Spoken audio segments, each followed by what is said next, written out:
Hello, this is my video for the war card game. Here we have the code in JavaScript. Here's the class for the deck. We have the constructor that creates the deck, the ranks, the suits.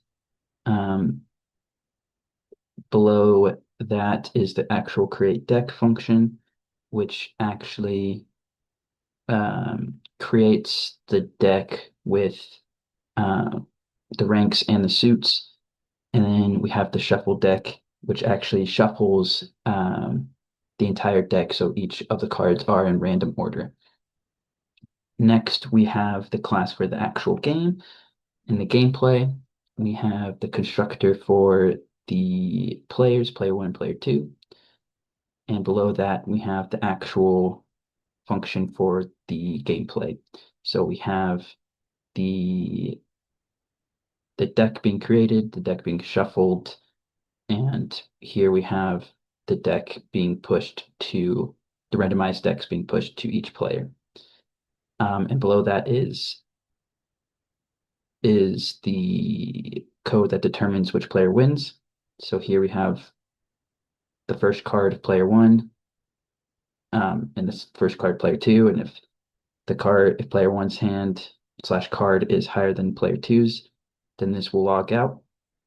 And here we have if player two's card is higher than player one's hand, this will log out. And if it's a tie, this will log out.